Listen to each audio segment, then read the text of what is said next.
Now, here we are on Mele Mele Island, and I just realized I never picked up this item. Oh my god. What's wrong with me?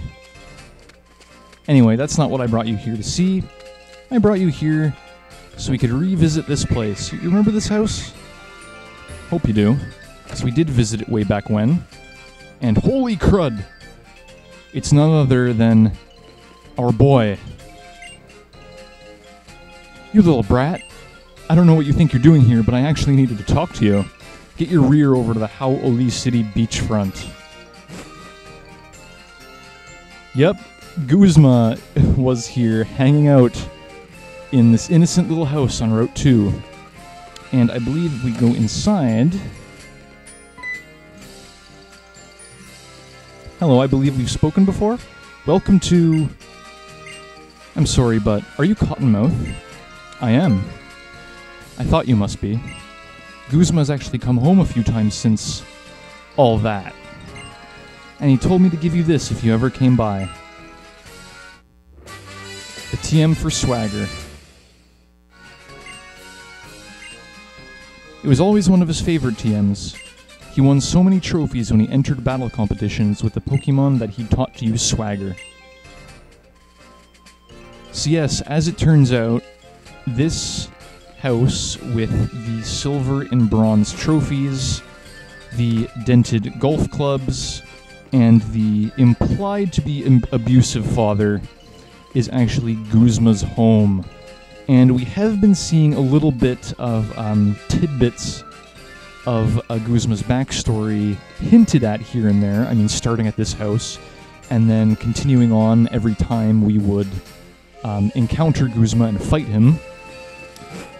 But yeah, this actually does kind of explain a lot about what he's been through, about how he was unable to complete the trials and become a captain, about his past and how his father was abusive to him. Every time he'd lose a battle to you, he'd blame it on himself, which in and of itself was kind of unusual. But yeah, that this revelation that Guzma lived, or at least once lived, in that house on Route 2, it does quite a bit to explain who he was and why he became the leader of Team Skull. This is part of the reason why Pokemon Moon is my favorite game, because it takes... It gives its characters so much more meaning. Okay, here we are at the beachfront. What do you got to say, Guzma? So you showed up. Well, Cottonmouth, it's time to battle your boy. Yep. Alright, let's challenge you to a rematch, Guzma. This is to make up for when I had to disband Team Skull. Just so you know, I'll never change.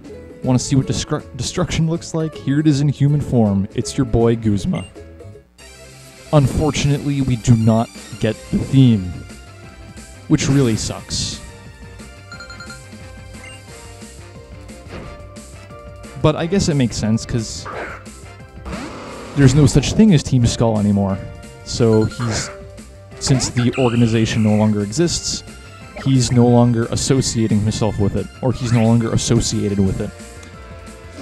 Now I know what you're thinking, sending out a grass type, my Sarina, against the bug and water type Golisopod. Well, if you recall, Legs did quite a good job of dispatching Golisopod in the past, and its ordinarily deadly first impression move is rendered completely useless by Legs' ability Queenly Majesty. So let's give him an acrobatics he won't soon forget. I did take away the Z Crystal from Legs, so that acrobatics will do more damage. Masquerain. Intimidate. Okay, hopefully Legs does not get knocked out here. Kind of counting on her not to.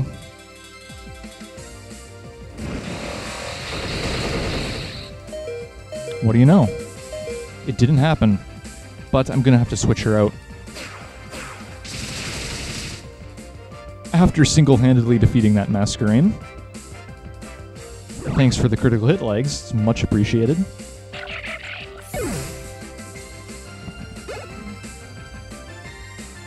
Golisopod's out next. Let's switch. Let's hit him with Thunderclap. You know, why not? Good old Thunderclap. In fact, Legs and Thunderclap were the two Pokemon that took out his Golisopod in the past. And I remember mocking Guzma about it, saying he had been defeated by a cross-dressing cheerleader bird. That was funny.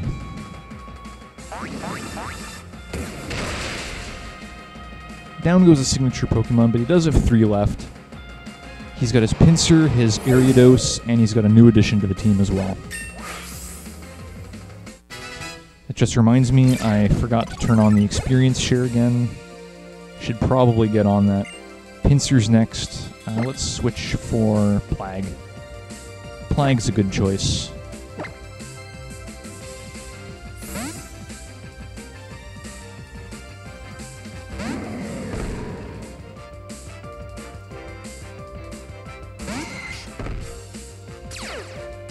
Okay, he's breaking the mold, but I don't really care about the mold. Let's Flare Blitz him into oblivion.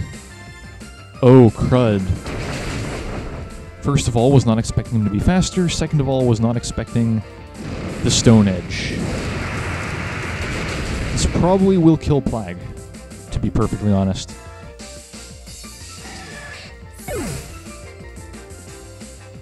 Okay, good. He did not kill himself. Scissor is his new Pokemon, and unfortunately I can't use Plague because he will kill himself with the next Flare Blitz. Let's hit him with the Smidvarg. Good old Smidvarg. Smitty. Now I am willing to bet that Scissor does not know any electric or water type or electric or grass type moves. And I'm also confident that Smidvarg will be able to take him out with a Hydro Pump.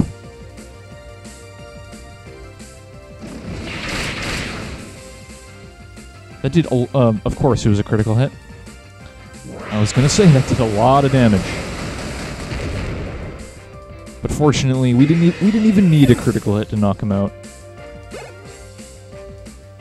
Because Smidvarg is just a beast. And finally is Ariados. I kind of want to use Legs here. Let's see if we can KO it with an Acrobatics. If not, then that's just poor judgment on my part.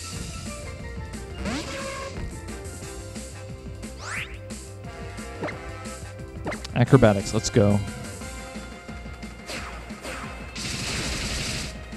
And there we have it. That was the rematch with our boy.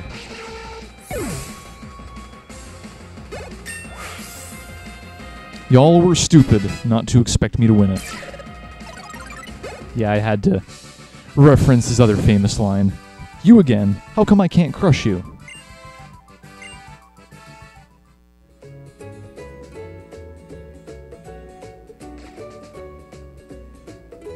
Guzma, what is wrong with you? That is, well, again, that's exactly what I said earlier. Him blaming himself kind of... As I was saying earlier, the game's been kind of hinting at Guzma's origins as a abused child that wasn't good enough for the Island Challenge. So his habit of blaming himself, like he's been doing that his whole life. That makes sense now that we know. This outcome hasn't changed at all either. But look who it is. It's our old friend, Kahuna Hala. You came all the way here just to watch me lose, huh? Must be nice to be a lazy old island kahuna with nothing better to do. What a high opinion of yourself you have. Ha! I just happened to see Cottonmouth here, so I thought I would come over. You want to get beat down, old man? Oh, Guzma, when will you understand?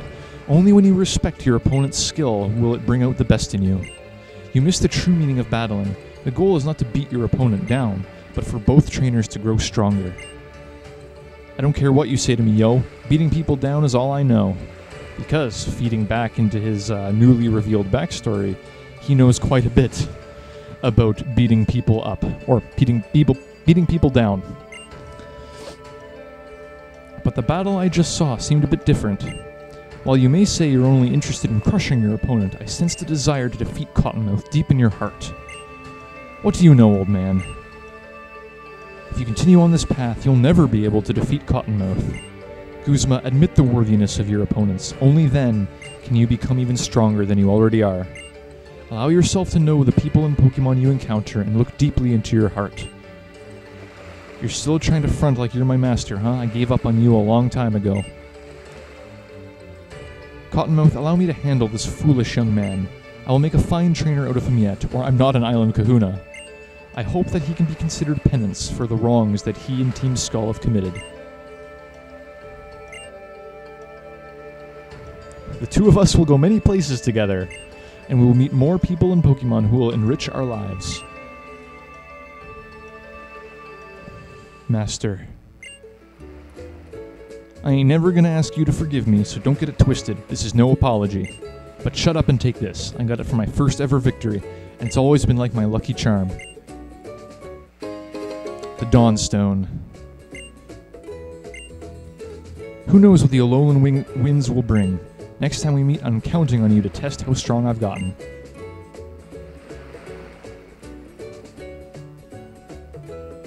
So that was a loose end that I wasn't expecting to get tied up the first time I played this game, but it is nice to know that the big bad boss Guzma of Team Skull is finally setting down a road in which he may redeem himself. He's going on a better path to make himself a better trainer, because all his life, all he's known is failure. And that's why he formed Team Skull. Anyway, I'm going to go heal my Pokemon, and then after that, I actually have one last thing I want to show you before I conclude the playthrough. So I'll see you then.